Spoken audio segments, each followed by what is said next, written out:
Welcome to my channel NEET Royal Academy. आज हम करेंगे इस वीडियो में अपना चैप्टर 16 एनवायरमेंटल इश्यूज़।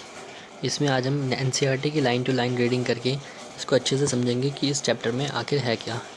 तो गाइस बेसिकली इस चैप्टर में ये 9 पॉइंट्स हैं। इसको हम बेसिकली वो करेंगे स्टडी। पहला है हमारा air pollution and it control. दूसरा है water pollution and it control. तीसरा है सॉलिड वेस्ट्स। फोर्थ है agrochemical and their effect. Fifth है रेडियो एक्टिव वेस्ट्स। सिक्स्थ है green house effect and global warming. Seventh है ozone depletion in the stratosphere.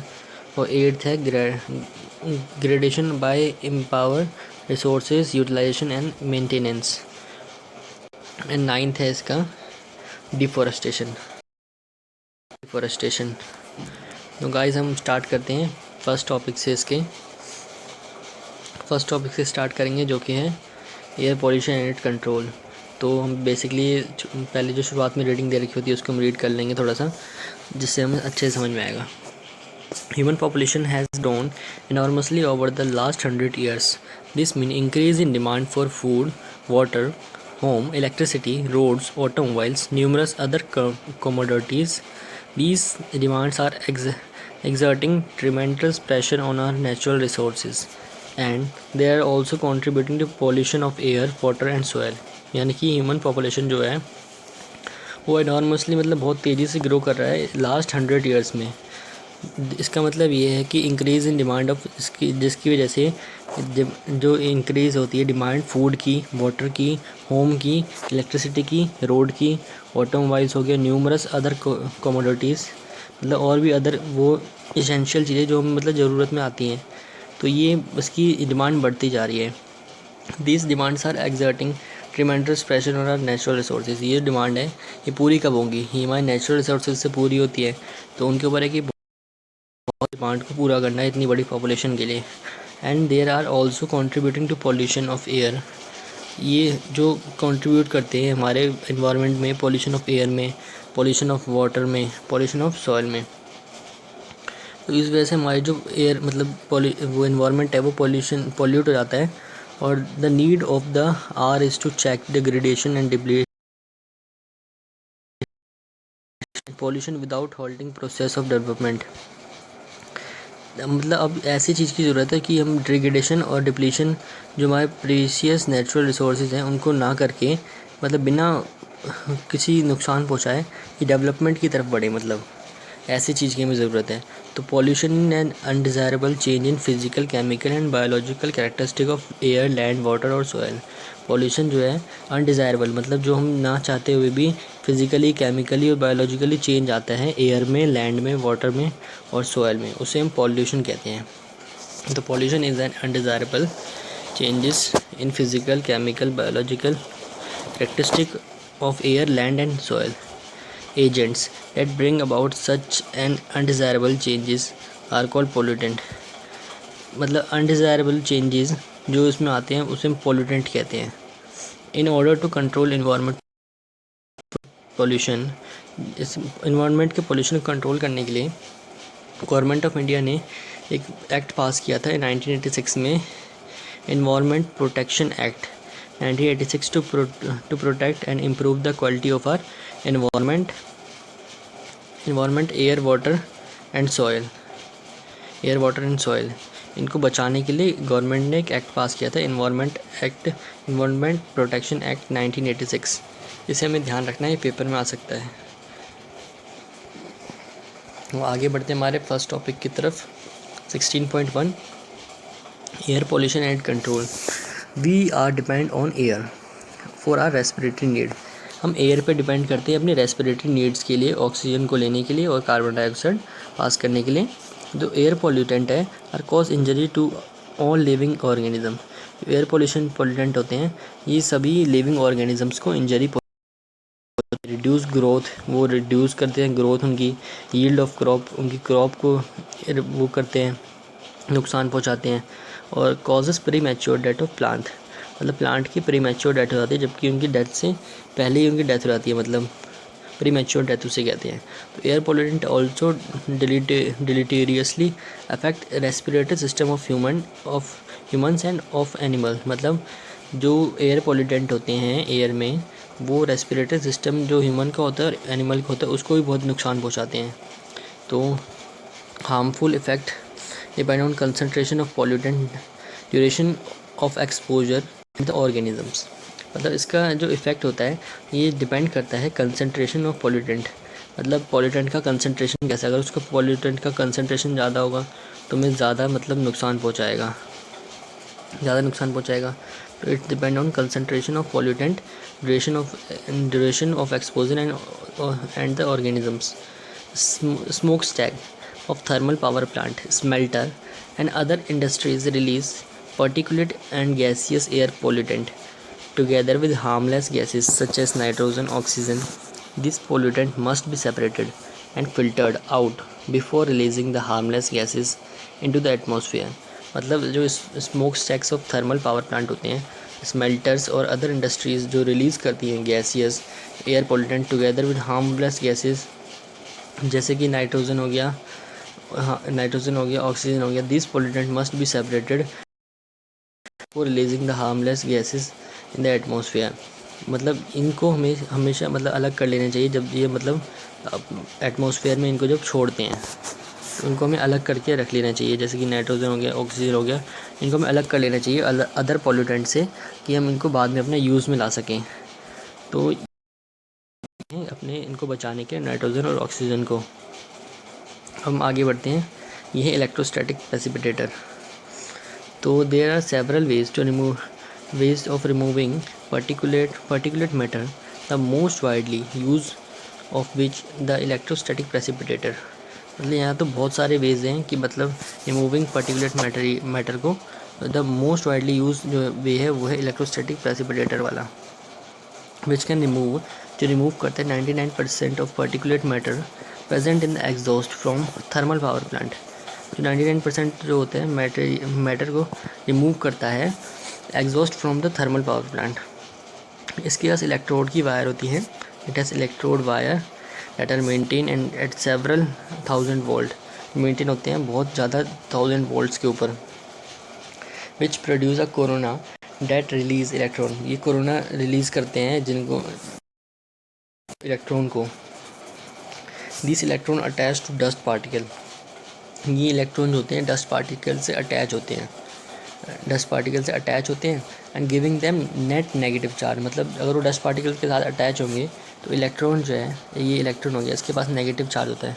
अगर ये किसी डस्ट पार्टिकल के साथ अटैच है, ये डस्ट पार्टिकल हो गया, तो उसके ऊपर भी नेगेटिव चार्ज आ जाएगा, तो उसको भी नेगेटिवली चार्ज कर देते हैं, giving them a net negative charge.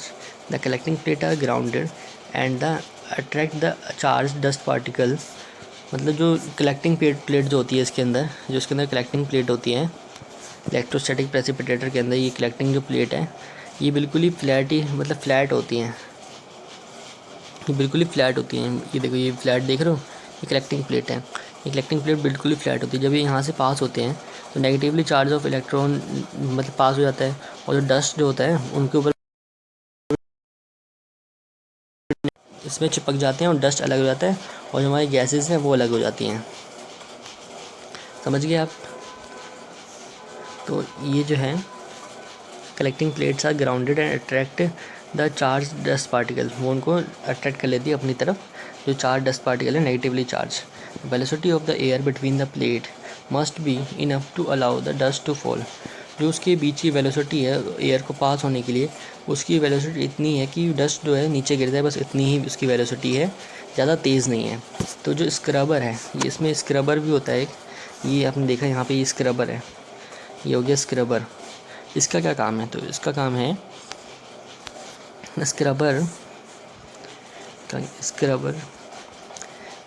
Scrubber in the exhaust. Scrubber can remove gases like sulphur dioxide. Scrubber क्या रिमूव करता है? गैसेस रिमूव करता है, जैसे कि sulphur dioxide.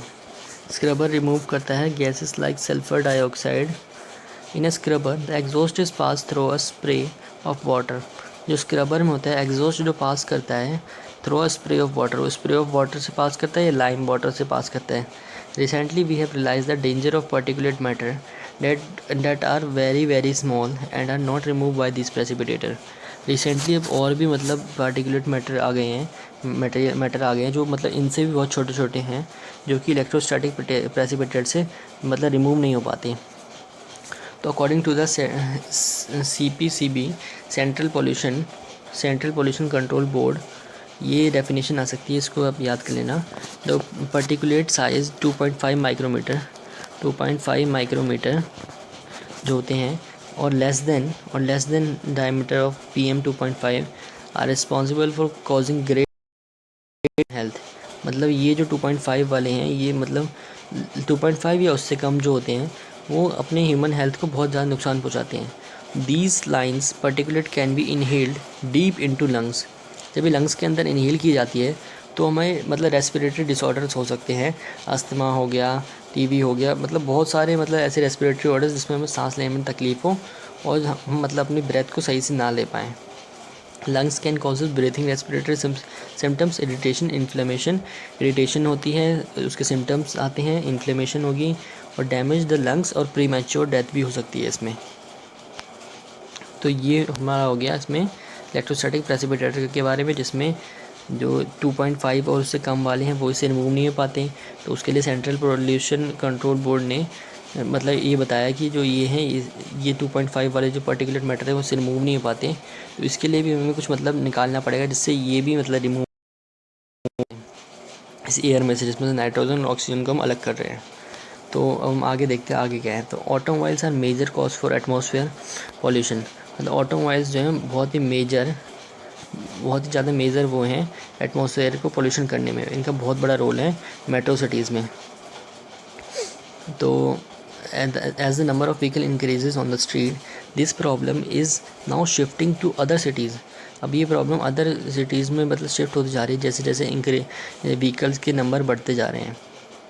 The proper maintenance of automobile along with use of lead free petrol और diesel can reduce the pollutant they emit. ये बहुत ही इंपॉर्टेंट लाइन है, इसे हम अंडरलाइन कर लेंगे कि जो लेड फ्री पेट्रोल है वो हमें यूज़ करना चाहिए। The proper maintenance of automobile along with use of lead free petrol और diesel can reduce the pollutant they emit. अगर हम लेड फ्री पेट्रोल और करेंगे तो उसमें जो ऑटोमोबाइल का पोल्यूटेंट है वो मतलब निकलेंगे, कम मात्रा में निकलेंगे। उसमें कैटालिटिक कन्वर्टर को हम यूज़ करेंगे। दे हैव एक्सपेंसिव मेटल, जो ये जो होते हैं इनके पास जो कैटालिटिक कन्वर्टर होते हैं इसमें बहुत ज़्यादा एक्सपेंसिव मेटल्स का यूज़ होता है, जो कि प्लैटिनम, पैलेडियम और रोडियम, जिसमें एज अ कैटलिस्ट यूज़ होता है।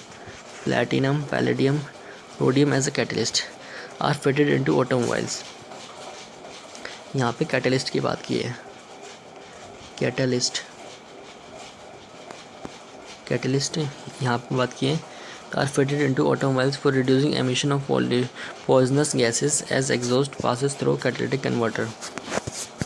अनबर्न्ड, जो कि मतलब इसमें आधी हाइड्रोकार्बन जो जली होती है, पूरी तरीके से ना जली हुई आधी हाइड्रोकार्बन जो जली होती है, are converted into carbon dioxide, और कार्बन डाइऑक्साइड में कन्वर्ट होती है, वाटर में कन्वर्ट होती है। कार्बन मोनोऑक्साइड और नाइट्रिक ऑक्साइड जो होता है चेंज हो जाता है कार्बन डाइऑक्साइड में और नाइट्रोजन गैस में। Motor vehicle equipped by catalytic converter should use unleaded petrol because lead in petrol inactivate the catalyst. जिस मोटर व्हीकल में कैटालिटिक कन्वर्टर होता है उसमें हमेशा अनलेडेड पेट्रोल का यूज़ करना चाहिए, क्योंकि पेट्रोल अगर हम दूसरे मतलब विदाउट लेड वाला यूज़ करेंगे तो वो इनएक्टिवेट कर देगा इसके अंदर के कैटलिस्ट को, जो कि प्लैटिनम है, पैलेडियम है और रोडियम है, इनको ये इनएक्टिवेट कर देगा। तो इंडिया में आज के टाइम में in India the air prevention and control of pollution act came into 1981। ये जो एक्ट था 1981 में सामने आया, but was amended in 1980 pollutant पर। इसमें जो अमेंडमेंट किया गया 1987 में कि नॉइज़ भी एक टाइप का पोल्यूटेंट ही है, जो कि हमें मतलब नुकसान पहुंचाता है, बहुत तेज़ नॉइज़ भी हमारे लिए मतलब नुकसानदायक हैं। तो noise is undesired high level sound, मतलब नॉइज़ क्या होती है, नॉइज़ होती है अनडिज़ायर्ड हाई लेवल साउंड होती है। We have got use to associate loud sound with unpleasant entertainment, मतलब ऐसे साउंड जो हमें मतलब एंटरटेनमेंट ना कर रहा हो और जो हमें बिल्कुल भी अच्छा ना लगे। Not realising that noise cause psychologically और फिजियोलॉजिकली डिसऑर्डर कॉज कर सकता है वो नॉइज़। अब हम आगे बढ़ते हैं इसमें कि जो बिगर सिटीज़ हैं, the bigger cities the bigger cities the bigger function the bigger the noise, मतलब जितनी बड़ी सिटी होगी उतना बड़ा उसका फंक्शन होगा, तो उतनी ज़्यादा वहाँ पे मतलब हाल रोज़गार होगा, तो उतनी ज़्यादा वहाँ पे फैक्ट्रीज़ होंगी, मतलब और भी मतलब जो वहाँ पे काम वाम हो रहा होगा, तो उतनी ज़्यादा यहाँ पे मशीनें होंगी, तो उतना वहाँ पे नॉइज़ फैलेगा, उतने वहाँ पे मतलब लोग रहेंगे तो उतना नॉइज़ फैलेगा। तो high the greater city bigger the function the greater the noise, a brief exposure to extremely high sound, a 150 डेराबाइट और more than generated by take off, जो 150 dB डेराबाइट होता है, आई थिंक इसका mean more generated by take off jet plane और rocket, मतलब इतना जो फ्रिक्वेंसी का साउंड होता है डेराबाइट का, 150 डेराबाइट का साउंड प्रोड्यूस होता है जब जेट प्लेन और रॉकेट टेक ऑफ करता है। हमारी जो ईयर ड्रम्स होती हैं, ईयर ड्रम्स को डैमेज कर सकते हैं, परमानेंटली इम्पेयर्ड हियरिंग एबिलिटी, मतलब हम कभी भी फिर सुन नहीं पाएंगे। Even chronic exposure to relatively lower noise level of cities permanently damage hearing ability of humans. Noise also cause sleeplessness, मतलब इतनी सारी जो मशीनें बजेंगी तो उससे कुछ ना कुछ तो फिर हमारे हेल्थ को भी नुकसान होगा। तो हेल्थ को नुकसान ये होगा, स्लीपलेसनेस, हमारी नींद नहीं होगी, हमें इंक्रीज़ हार्ट बीट बढ़ जाएगी, एकदम से हम कोई तेज़ साउंड सुन लेंगे तो। अल्टर्ड ब्रीथिंग पैटर्न, मतलब हमारा ब्रीथिंग का पैटर्न ही बिल्कुल चेंज हो जाएगा, एबनॉर्मल ब्रीथिंग हमारी शुरू हो जाएगी, कभी सांसें तेज़ चलेंगी, कभी सांसें धीरे चलेंगी, ऐसा कुछ। तो दस कंसिडरेबली स्ट्रेसिंग ह्यूमन, मतलब एक हिसाब से मतलब जो ह्यूमन होगा बिल्कुल ही स्ट्रेस में चला जाएगा इतने ज़्यादा नॉइज़ के साथ। तो ये यहाँ पे हो गए causes noise noise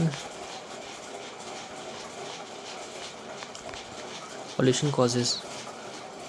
Considering the many dangerous effects of noise pollution, can you identify the unnecessary source of noise pollution around you which can reduce the immediate loss to anybody?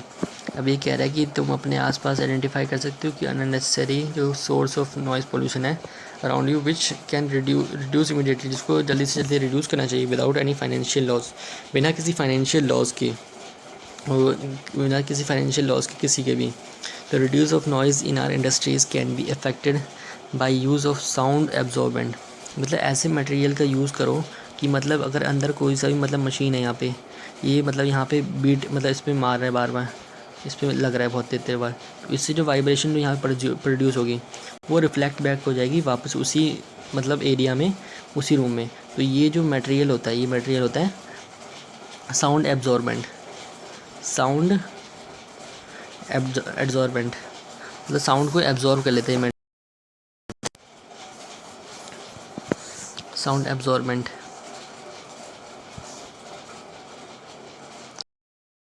In our noise can be affected the use of sound absorbent material for muffling noises. A stringent following by law laid down relation to noise pollution to noise like delimitation of horn free zone, मतलब limitation of horn free zone का मतलब हमें करना चाहिए, मतलब कि ऐसा zone बनाना चाहिए जहाँ पे हॉर्न मतलब ना बजाया जाए। हॉस्पिटल्स में, स्कूल्स में, यहाँ पे कोई नुकसान नहीं है, देखो किसी को भी कोई नुकसान नहीं है, बिना किसी फाइनेंशियल लॉस के, मतलब ना कोई पैसा लगाया जा रहा है, बिना किसी उसके हम यहाँ पे मतलब अपना एक वो बना सकते हैं कि यहाँ पे हॉर्न बजाना मना है, तो मना है, मतलब वहाँ पे किसी को कुछ नुकसान भी नहीं हो रहा और अपना नॉइज़ पोल्यूशन कंट्रोल में भी रहता है। तो permissible sound level of cracker and loud speaker timing, मतलब permissible level of sound cracker का होना चाहिए, मतलब कि ज़्यादा तेज़ नॉइज़ वाला साउंड क्रैकर मतलब बेचना या उसे ख़रीदना अलाउड नहीं होना चाहिए, उसके ऊपर मना होना चाहिए। और जो लाउड लिमिट होनी चाहिए कि इतने के बाद कोई बंदा ना बजा सके, ये भी बनाया गया है कि मतलब उससे बाद अगर कोई बजाता है तो उसे जुर्माना भरना पड़ सकता है। तो एक्सेट्रा और भी बहुत कुछ है। तो need to enforce to protect our self from noise pollution, ये सारी चीज़ें जिनसे हम नॉइज़ पोल्यूशन से बच सकते हैं। तो अगला जो इस क्लास में इतना ही, बाकी का हम जो है controlling vehicular air pollution a case study of Delhi, ये हम अपनी नेक्स्ट क्लास में करेंगे। तब तक के लिए enjoy this video, click the like button and subscribe my channel for latest updated videos. Thank you.